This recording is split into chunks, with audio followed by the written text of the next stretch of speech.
주간 편안하셨습니까? 네.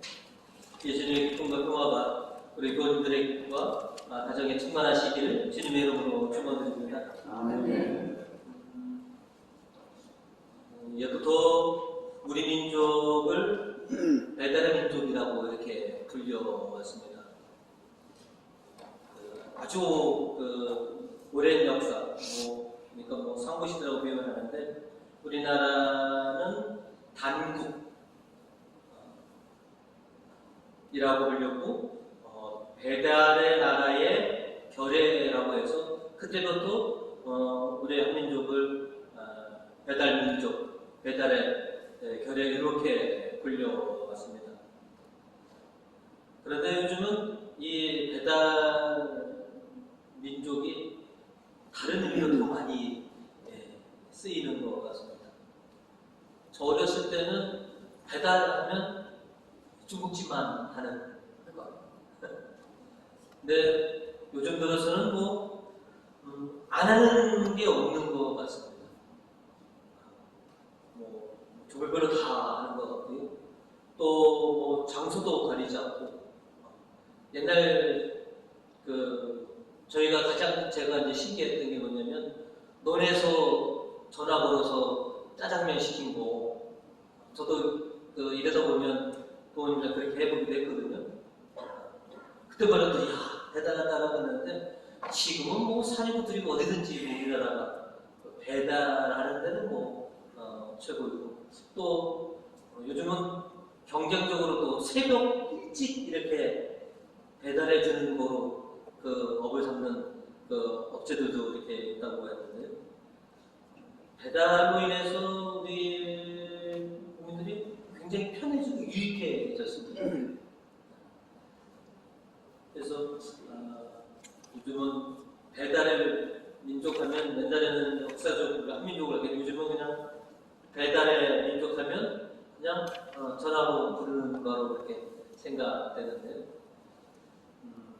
배달이 우리의 삶을 굉장히 편리하고 유익하게 해준 것처럼, 하나님의 구원과 은총을 성령과 예수님께서 우리에게 이렇게 전해주심으로 인해서 우리의 삶을 유익하고 참으로 행복하게 바꿔 주셨다라고 하는 것을 우리는 알고 있습니다. 예수 그리스도는 이 땅에 오셔서 하나님의 구원을 우리들에게 전해주시는, 어떻게 보면 구원의 전달자이시다. 그래서 구원의 전달자라고 하는 생각에 이렇게 꽂혀 있다 보니까 저절로 우리 민족이 배달의 민족인데, 예수님께서도 우리에게 하나님의 구원과 은총을 이렇게 전달해 주시는, 아주 우리 삶에 있어서 빼놓을 수 없는 그런 존재이시다라고 하는 것을 좀 새삼 깨닫게 되었어요. 그래서 오늘은 구원의 전달자라고 하는 제목으로 여러분과 말씀을 나누고자 합니다. 오늘 말씀을 통해서 저희가 첫 번째로 기억해야 될 것은, 예수님의 능력을 믿고 간구하라 라고 하는 것입니다. 우리는 예수님께서 우리와 지금 함께 계시다, 주님은 지금 하나님을 현존하고 계시다라고 하는 것을 우리가 알고 있습니다. 그래서 우리는 우리와 함께 현존하시는 예수님에게 집중할 필요가 있습니다. 오늘 본문에서 보면 예수님께서는 이방인 지역인 띠로 지방에 이렇게 가셨을 때, 악령 들린 딸을 둔 여인이 예수님에 대한 소문을 듣게 됩니다. 성경은 이름이 누구인지 나와 있지 않고요. 시로페니키아 출신의 이방이었는데, 이 여인이 예수님의 소문을 듣고 또 예수님에 대한 믿음과 희망을 가지고 예수님 앞에 나와 엎드려 지금 간청한다라고 이렇게 우리에게 전해주고 있습니다. 복음 25절과 26절은 우리에게 이렇게 전하고 있습니다. 그래서 악령이 들린 어린 딸을 두는 어떤 여자가 곧 소문을 듣고 예수를 찾아와 그 앞에 엎드렸다. 그리고 26절로 그 여자는 시로페니키아 출생의 이방인이었는데 자기 딸에게서 마귀를 쫓아달라고 간청하였다.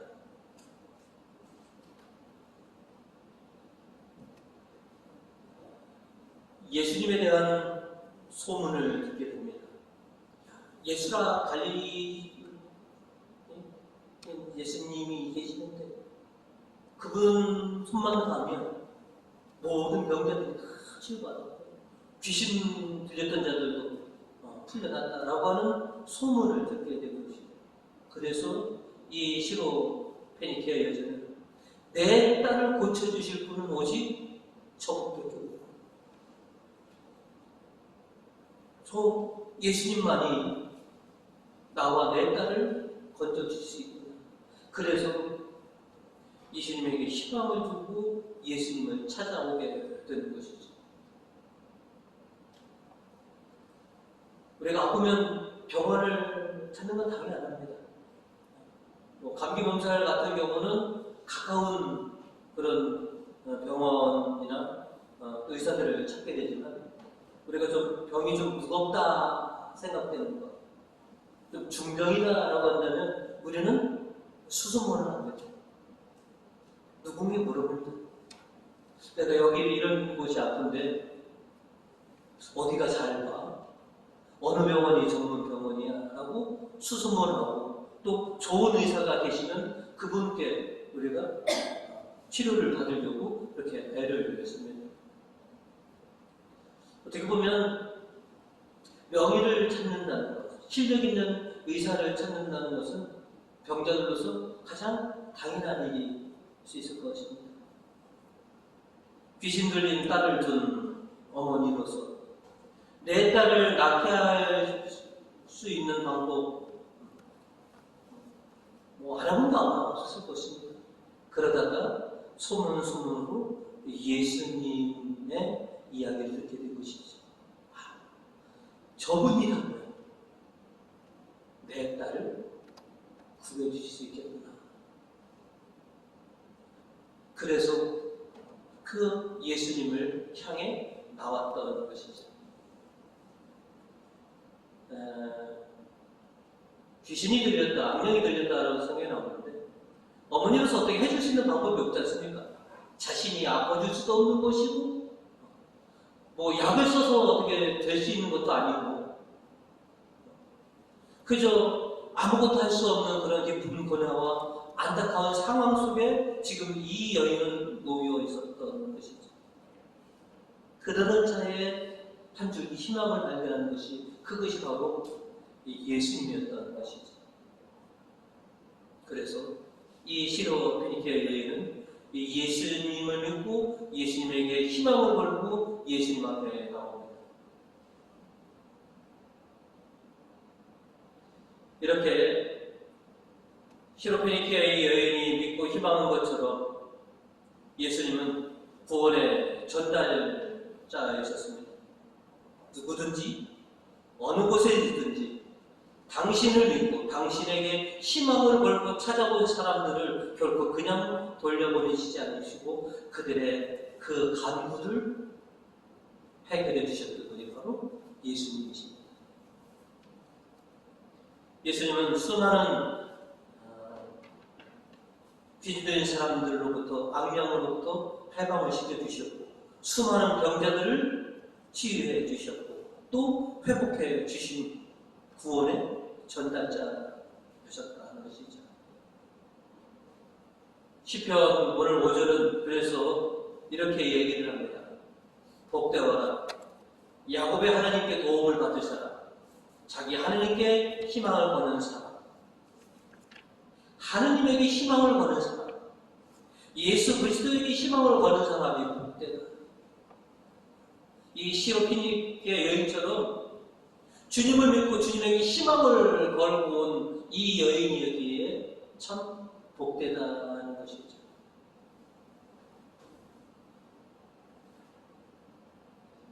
하나님에게 희망을 거는 사람이 복되다. 예수 그리스도를 믿는 사람이 참으로 복된 삶을 우리가 살아가는 것이죠. 시편 146편 7절과 8절을 우리에게 이렇게 전하고 있습니다. 억눌린 자들의 권익을 보호하시며 굶주린 자들에게 먹을 것을 주시고 주님은 묶인 자들을 풀어주신다. 하나님의 놀라운 능력들을 우리들에게 전해주신 분이 계시되 바로 그분이 바로 우리의 주님이시다. 그 주님을 믿고 그 주님에게 신앙을 걸어라. 오늘 이사야 예언자는 이스라엘 백성들에게 구원의 메시지를 지금 선포하고 있습니다. 이스라엘 백성들아 들어라. 너희를 괴롭혔던 에돔을 하나님께서 멸하실 것이다. 그리고 무너졌던 이 하나님의 도성 시온에 다시 하나님의 희망이 가득 찰 것이다. 그러니 하나님을 믿고 하나님에게 희망을 구하라. 그리고 하나님은 당신의 놀라운 말씀으로 저 시리아 사막을 변화시켜 주셔서 샘이 터지게 하고 계곡이 흐르게 하셔서 그 길로 바벨론에 잡혀갔던 옛 백성들을 다시 돌아오게 해 주실 것이다. 그러니 하나님을 믿고 하나님에게 희망을 구하라. 빌립보서 4절은 이렇게 우리에게 전하고 있습니다. 겁에 질린 자들을 격려하여 용기를 내어라. 무서워하지 마라. 너희의 하나님께서 원수를 갚으러 오신 하나님께서 오시어 보복하시고 너희를 구원하신다. 그러니 하나님을 믿고 하나님께 소망을 두어라.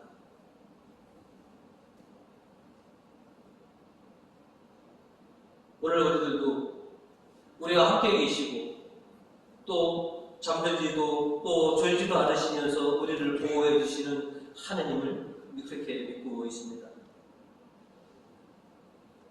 하나님께서는 언제나 우리를 굳건히 지켜주시고 보호해 주시고 구원해 주실 것이다 라고 하는 것을 우리가 믿고 있습니다. 지금껏 신앙생활을 수십 년씩 해오시면서 어떤 상황 속에서 있든지 하나님께 간절히 기도하여서 우리가 하나님의 놀라운 은혜들을 체험했다라고 하는 것을 우리가 이미 알고 있습니다. 하나님이 우리에게 구원의 은총을 베풀어 주셔서 우리들로 하여금 새로운 희망으로 살려주셨다라고 하는 순간순간이 한두 번이 아니었다라고 하는 것이죠. 그리고 오늘도 우리는 주님을 믿고 주님에게 소망을 갖고 또 오늘 이 자리에 나와 있습니다. 여러분 주마다 처해 있는 상황은 다 다르시겠지만 여러 가지 이유들, 여러 가지를 가지고서 지금 주님 앞에 지금 나와 있습니다. 주님, 제가 지금 어려운 시기를 지금 겪고 있습니다. 제가 지금 곤란함에 처해 있습니다. 지금 주님, 제가 기력이 쇠잔해져 있습니다. 주님, 제가 지금 병들어 있나이다. 주님, 당신께서 저를 치유해 주시고 보호해 주시고 저를 지켜 주시고 저의 이 어려운 난관들을 주님 해결해 주십시오 라고 그렇게 간청하기 위해서 오늘 이 자리에 있습니다. 우리는 구원의 전달자이신 예수 그리스도에게 간절히 기도드립니다. 시로 페니케아 여인이 예수님께 간청한 것처럼 오늘 우리들도 주님께 간절히 기도드리고 있습니다. 주님, 저에게 당신의 은혜와 저에게 구원을 좀 허락하여 주십시오.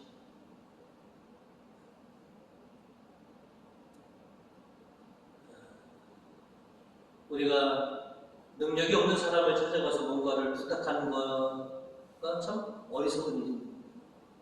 또 늘 못 믿어온 의사에게 찾아가서 진료를 받으려고 한다는 것 자체도 참 어리석습니다.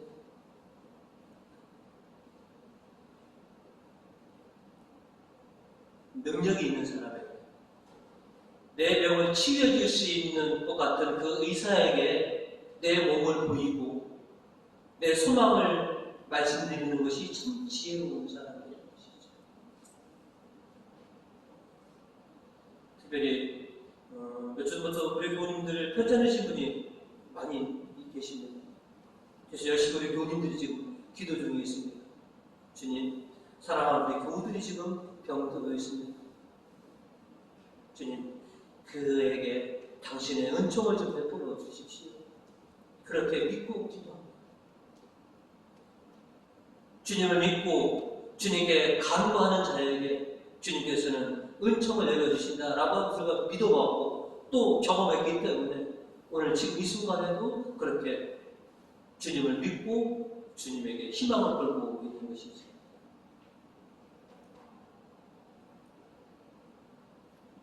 능력이 계시고, 그러니까 병증은 능히 치유해 주실 수 있는 바로 그분께 우리는 간절히 기도합니다. 주님, 제 인생 또 사랑하는 누구의 그 고통을 씻은 듯이 씻겨주십시오라고 이렇게 간절히 기도합니다.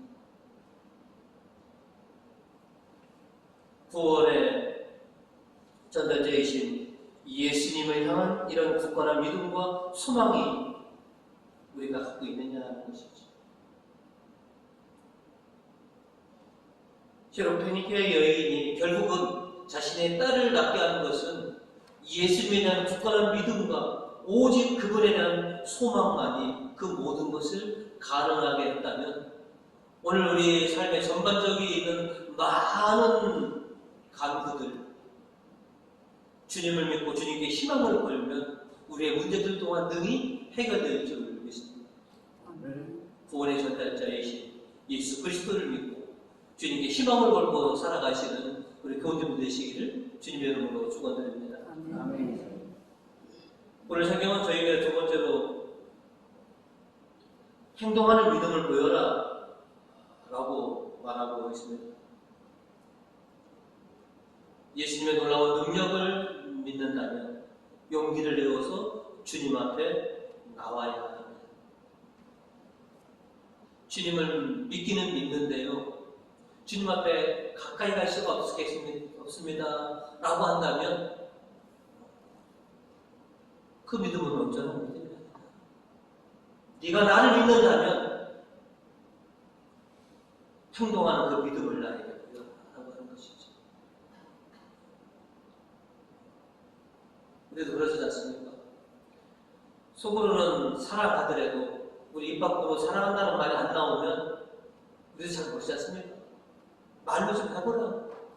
겉으로 좀 드러내보라.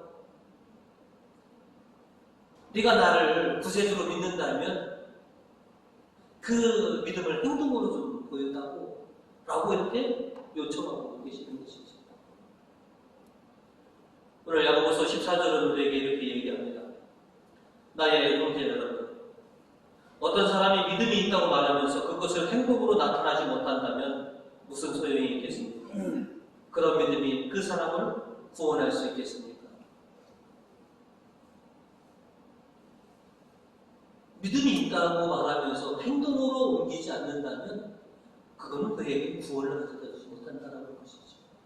이어서 17절로 믿음도 이와 같습니다. 믿음의 행동이 따르지 않으면 그런 믿음은 죽은 것입니다. 우리가 주님을 믿고 주님에게 희망을 두고 있다면 그것이 우리의 행동으로 드러나야 된다는 것이죠. 오늘 복음에 이 시로페니케의 여인과 귀먹은 반벙어리를 데리고 온 그 사람들은 우리에게 행동하는 믿음이 어떤 믿음인 것인지를 보여주고 있습니다. 악령적인 딸을 둔 어미로서 어찌할 수 없는 치료 불가능한 그런 상황 속에서 깊은 고뇌 속에서 안타까워했던 이 여인이 결국은 예수님을 믿고 그 예수님이라는 믿음을 행동으로 옮기게 된 것이죠. 그래서 어렵사리 예수님을 찾아왔는데 참으로 예수님에게 모멸찬 말씀을 듣게 됩니다.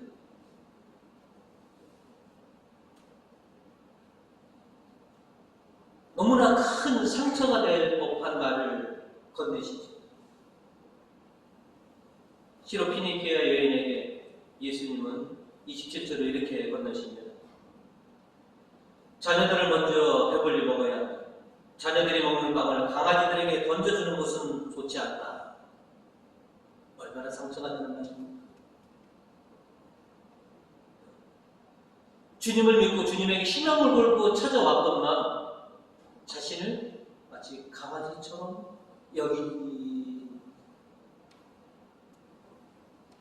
우리 같았으면 대거 실망했을 겁니다. 이 소문이 잘못된답니다.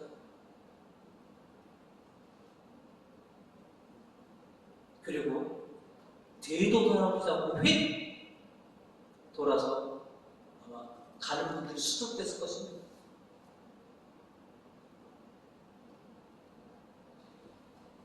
당신께 희망을 걸고 당신 앞에 나와서 좀 악령 들린 제 딸을 좀 살려주십시오 라고 했는데 이렇게 모멸찬 말씀을 하시는 그 예수님.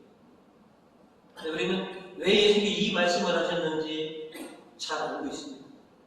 그럼에도 불구하고 이 여인은 좀 푸스럭이라도 강아지고 주인 밥상에 떨어지는 푸스락에도 먹으니 저에게 그 푸스락에도 좀 주십시오 라고 28절로 얘기합니다. 그래도 여자는 선생님 그렇긴 합니다만 상매 밑에 있는 강아지도 아이들이 먹다 떨어지는 푸스락에는 얻어먹지 않습니다. 그러니 저에게 당신의 은혜를 좀 베풀어 주십시오.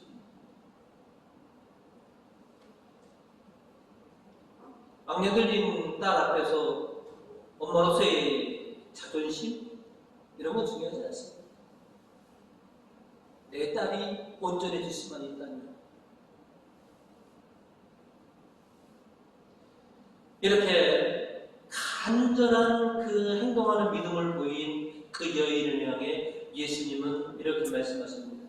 29절 단 한 단어로 예수님이 왜 이러시는지를 우리가 알 수 있습니다. 그제야 예수께서는 옳은 말이다. 어서 돌아가거라. 마귀는 이미 내 딸에게서 떠나갔다. 그제야. 언제? 그렇게 모멸감 속에서도 그 차별 속에서도 당신을 향한 그런 행동하는 믿음을 주님은 보시기를 원한다는 것이죠. 그냥 못 먹는 감 찔러나 본다고 한번 그냥 좀 낫게 해주세요 라고 하는 그런 간구가 아니라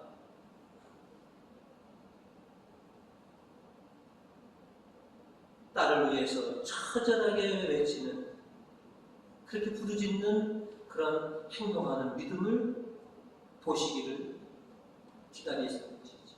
그 모습이 보이죠. 그렇게 행동하는 믿음이 나오자 그제야 주님께서는 이와 같은 말씀을 하시는 것이죠. 예수님이 달래 사람을 차별하시는 분이 아시다는 걸 우리가 좀 원하시는 것입니다. 왜 이런 모멸찬 말씀을 하셨느냐? 여인아, 말로서가 아닌 행동하는 믿음을 우리가 보여라. 그거를 원하셨던 것이죠. 이렇게 예수님은 행동하는 믿음을 보시려고 그렇게 기다리고 계십니다. 또 오늘 우리들에게도 우리가 입으로만 주님 믿습니다가 아닌 이 시로페니케 여인처럼 행동하는 믿음을 당신에게 보여주기를 그렇게 주님은 우리를 기다리고 계신지도 모르겠습니다. 그래서 우리들도 이 여인처럼 주님을 향한 굳건한 믿음과 소망을 가지고 주님께서 원하시는 그 행동하는 믿음들을 우리가 보여주었습니다. 야고보서 5장 15절은 우리에게 이렇게 말씀하고 있습니다. 믿고 구하는 기도는 앓는 사람을 낫게 할 것이며 주님께서 그를 일으켜 주실 것이다. 또 그가 지은 죄가 있으면 그 죄도 용서받을 것이다. 믿고 구하는 기도는 앓는 사람을 낫게 할 것이다. 우리 본당의 중보기도팀이 제일 바쁩니다. 매일같이 지금 주님을 믿고 구하고 있습니다. 왜? 힘들고 고통 중에 있고 어려운 사람들을 치유해 주시고 또 낫게 해 주시고 회복시켜 주시기 위해서 그렇게 간절히 기도하고 있습니다. 18명의 중보기도팀은 바로 주님의 이 말씀을 붙들고 기도합니다. 믿고 구하는 기도는 앓는 사람을 낫게 합니다. 그것이 우리 생활 속에서 드러나도록 열심으로 지금 기도 중에 있습니다. 야고보서 5장 16절은 또 이어서 우리에게 이렇게 얘기합니다. 그러므로 여러분 서로 죄를 고백하고 서로 남을 위하여 기도하십시오. 그러면 모두 온전해질 것입니다. 올바른 사람의 간구는 큰 효과를 나타냅니다. 대도 많이 하시라는 것이죠. 중보기도처럼 다른 사람을 위해서 많이 기도해 주십시오. 시로페니케아 여인처럼 딸을 위해서 열심히 기도하시면 낫게 해주신다는 것이죠. 이제 여러분들의 기도가 고통 중에 있는 많은 분들에게 치유의 은총을 베풀어 줄 수 있는 그런 역할이 되기를 저는 소망하고 있습니다. 아멘. 그래서 여러분들의 기도가 결국은 많은 고통 중에 있는 교우들에게 참 치유할 수 있는 그런 은총들을 열어주는 그 열쇠라고 하는 것을 믿고 여러분 기도해 주시고 한 분 한 분 저 기도 덕분에 싹 다 낫습니다. 저 기도 덕분에 치유된 것 같고 회복됐습니다 라고 하는 소리를 들으시는 우리 교우님 되시기 바라겠습니다. 아멘. 행동하는 믿음이 어떤 믿음인가 라고 생각해 보니까 한마디로 이렇게 표현할 수 있을 것 같더라고요. 행동하는 믿음은 그럼에도 불구하는 믿음이다 라고 저는 생각이 됐습니다. 우리 흔히들 공사 다망함에도 불구하고 기력이 세잔에 지셨음에도 불구하고 감기 몸살이심에도 불구하고 정말 바쁜 일정에도 불구하고 주님 앞에 나와서 엎드려 간구하는 것, 이것이 행동하는 믿음인가? 저는 이렇게 생각이 들었습니다. 그래서 오늘 주님 앞에 나와 계신 여러분들이 다 그럼에도 불구하고 라고 하는 행동하는 믿음을 가지신 우리 교우님들이구나 라고 하는 생각을 하게 됩니다. 저마다 다 사정은 있지만 주님이 부르실 때, 주님이 찾으실 때 내 상황이 힘들고 어렵고 내가 병중에 있음에도 불구하고 주님께 응답하는 그런 신앙인이 되셨으면 하는 것이죠. 우리 교회 사랑하는 우리 교우님들은 항상 그럼에도 불구하는 그런 신앙의 수호자들이 되셨으면 하는 그런 소망이 있습니다. 아니 어떻게 보면 지금 뭐 그래오셨던 것 같습니다. 바쁘다는 일정으로 해서 주님을 외면하지 않았고요. 좀 기력이 없다고 해서 그렇게 뒤로 물러나지 않았고요. 오늘도 우리 유학 목사가 아직 교통사고 후유증이 좀 있어서 좀 제대로 앉아 있을까요? 그냥 오늘은 유학 안 쓸까요? 그럼에도 불구하고 주님께 문을 열려라 해서 지금 서 있는 것처럼 어떻게 보면 이게 주님께서 바라시는 행동하는 믿음이 아닌가 싶습니다.